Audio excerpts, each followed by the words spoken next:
triggers for forensic prophecy for you, specific for you. Such moment is usually the time in which you break or hack into the forensic prophecy realm and fetch out the most accurate prophecy that can ever course out of your mouth, so that every other prophecy that you're going to be doing from then on is going to be measured on the standard of this one. So this tends to serve a measuring line for your prophetic work in your entire life, much like the kings of Israel and Judah profiled.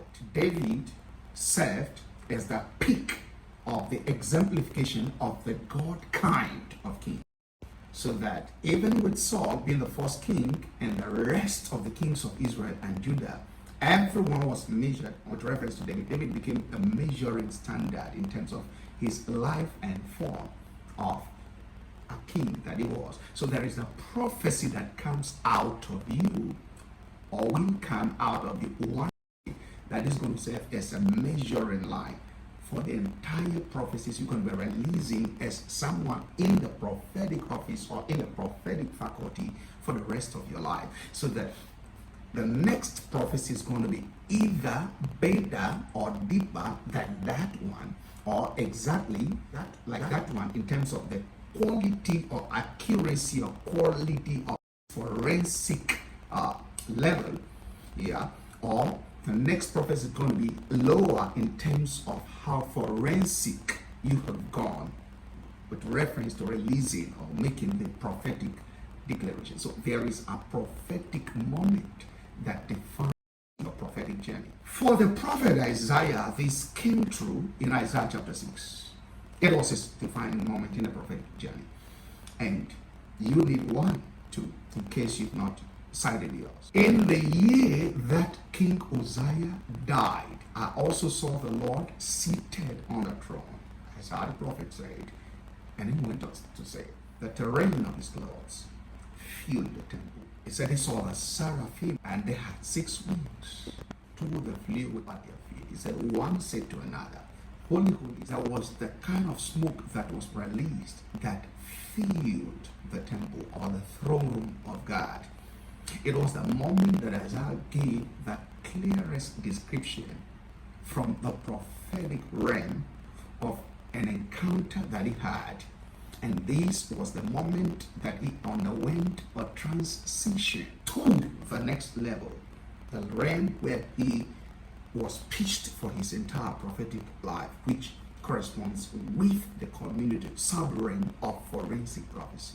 This was Isaiah's defining moment in the prophetic, Isaiah chapter 6. So you will discover that from then on, Isaiah's prophecy became very particularly brilliant, like no other. For the prophet Ezekiel, this happened in Ezekiel chapter 1. After they were taken into captivity, the Bible said the word of the Lord came to Ezekiel, the prophet, the son of Buzi, expressly. But instead of hearing the prophet, and he gave a vivid, detailed kind of description of the beast that he saw in heaven. In this case, the cherubim were described, unlike in Isaiah's case, where the seraph were described. The glimpse that Ezekiel managed to see here weren't at all particularly connected with the prophetic message that Ezekiel was going to release, like it was with Isaiah. The message prophet Isaiah was going to be releasing or proclaiming to the people of Israel of his day, and then to us over time, wasn't particularly connected with seeing or sighting the throne. But what God did here was to bring the prophet to a point, Isaiah equaled, to a point where he saw the clearest. And if he had been able to see the throne room of God with these specific angels of God, the seraphim, with that level of detailed description, then there would be nothing else that this prophet will not be able to see and fetch for us from the prophetic realm. In the man installed in the prophetic office for the now. In the case of Ezekiel, he saw the cherub, and he described them having 4 wings. Yeah, and it said that they had the face of an eagle, the face of a man, the face of an ox, and the face of a lion. Yeah, and it said that they were carried, wheels had eyes all over, and there were wheels in wheels, and they carried the cherub, so that wherever the wheels went, the cherubs went. He said the cherubs had their feet like a calf's feet, yeah, and that of bronze, and he gave the description of how their body shone.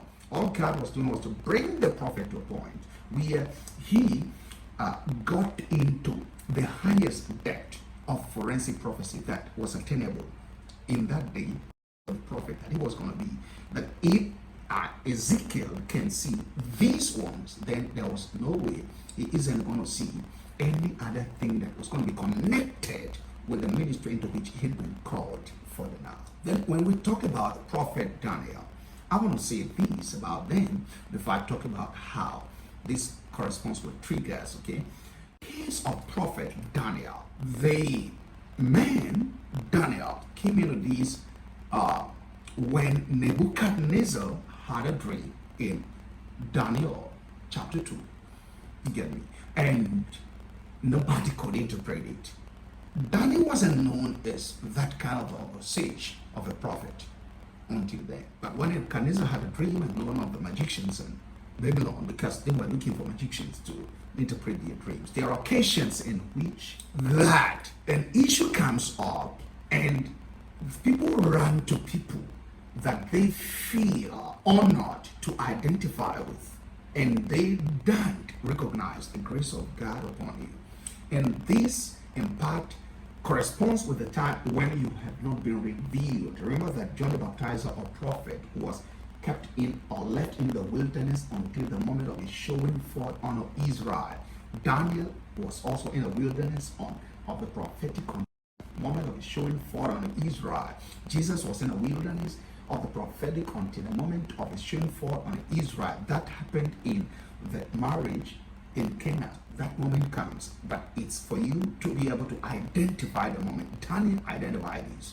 He went to the king through a series of process, and it demanded that chance be given to him so he may ask God of the interpretation of the king's dream, and the king's dream in itself. So he went with his men that night in Daniel chapter 2, verse 18, 2021. And these guys saw the face of God. The Bible said that the thing was revealed to Daniel in the vision of the night. It was the moment of the trigger for forensic prophecy for Daniel. You get that? And this moment was when Daniel saw one of his craziest revelations. He saw the dream verbatim, accurate, just duplicated. The same way the king Nebuchadnezzar saw the dream, the same way Daniel saw it. He narrated the dream and gave the interpretation. It corresponded with the moment when Daniel was installed in the prophetic office officially, and then known to men around him, so that the king of all the earth at that time, Nebuchadnezzar by name, now honored Daniel and recognized him as the prophet of God, in whom the spirit of the gods rests upon, according to his assumption. It was a moment, and something triggered that. You're about to die alongside the other magicians. This perhaps was putting triggers of forensic prophecy. Look at that of Isaiah the prophet. King Uzziah had died. Uzziah the king had died. It was the moment in which Israel was kind of blackout. There was a kind of spiritual decadence. There was a need for revival.